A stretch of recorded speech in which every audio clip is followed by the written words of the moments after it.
When they say I can't afford it or I can't do that, they become what they say.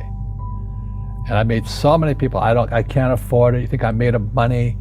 My PhD dad, he says, what do you think I am, made of money? I can't afford that. And my rich dad would say, that's why he's poor. Poor people say, I can't afford it, I can't do that, I don't have time. Because this is an escape. It's an escape, you know what I mean? It's easy to say, I can't afford it. Oh, I'm too tired. Oh, I can't go to the gym. When you could go to the gym, but no, I can't. Truth is, I'm just too lazy to go to the gym. A question opens the mind, a statement closes the mind. See, when you say, I can't afford it, your mind shuts down, and you become what you say. But the thing is that we become creatures of our own habits. And until we break the habit, we don't change. Poverty is passed on. It's taught in your families. And middle class is taught in families. And so the people right now who are sitting at home, who are struggling financially or worried about money or unhappy, they may be making a lot of money, but unhappy with what they're doing, it was probably taught to you.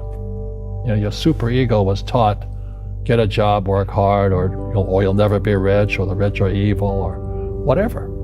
If you're poor, you'll always be poor. Just like most pro athletes, you know, they make millions of dollars, and 65% are bankrupt 5 years later. It's because they come from poor families. Now you tell them that, they get very angry at you. It's not, it's the rich fault, you know, you guys ripped me off, and government ripped me off. But unfortunately, it's passed down genetically. That's the frightening thing. We've got to change what we teach our kids. So I remember raising my hand when I was 9 years old, talking to my fourth grade teacher, and I said, you know, when am I going to learn about money? She says, the love of money is the root of all evil. We don't teach money at school. I said, why not?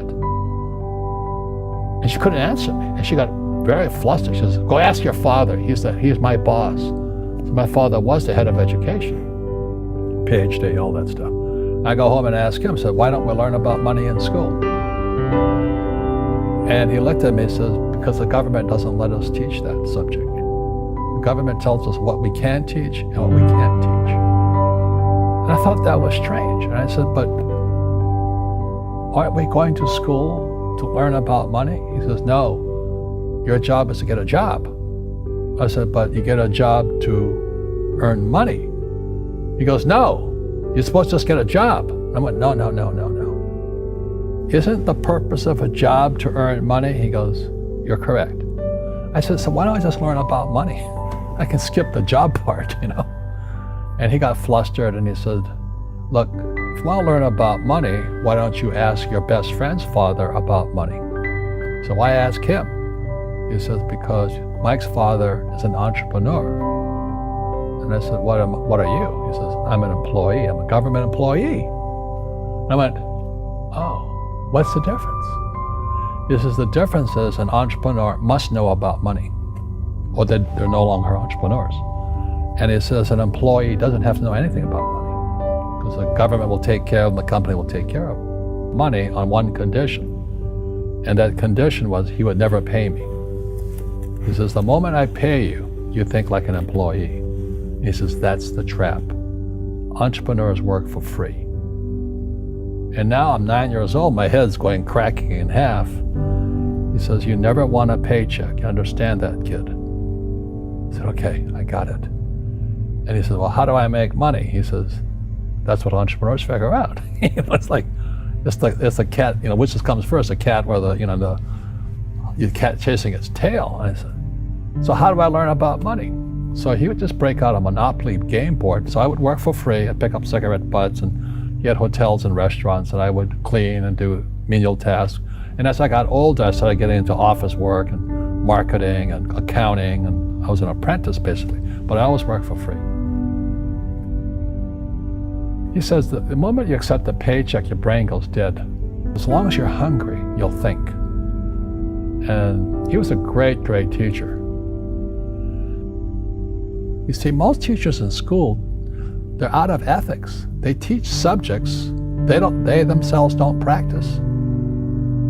A fake teacher is somebody who just wants a job and they'll teach anything. They teach you how to shine shoes if you pay them more money.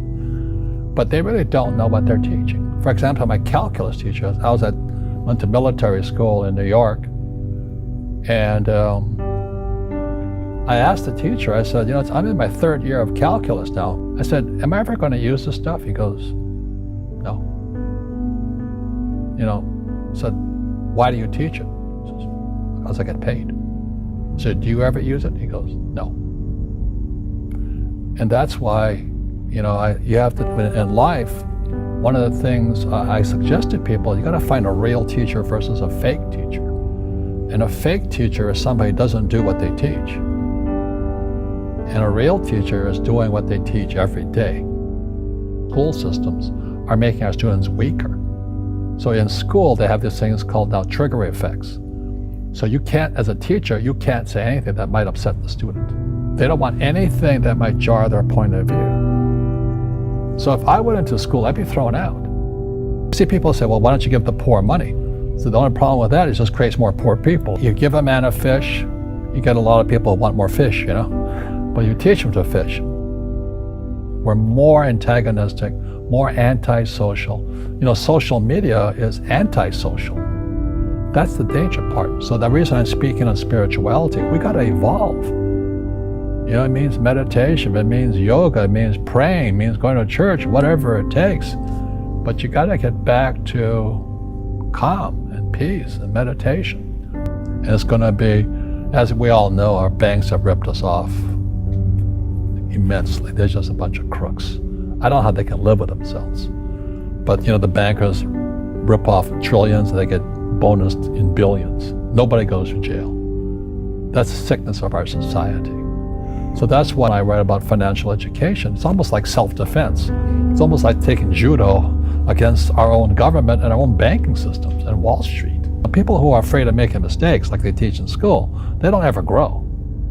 Because spirituality is there's good and there's bad, there's right and there's wrong, there's up and there's down. Most people only want to be right, they only want to be positive. Well, you can't have that, that's not reality. Every time I failed, it was like, good, I said, okay, what have I learned? And the average person, the reason they're poor is they haven't failed. They play it so safe, they haven't made any mistakes like they're taught in school. That means they don't learn anything. That's why the school system's actually fundamentally corrupt. It's anti-education. Don't make mistakes and don't ask for help.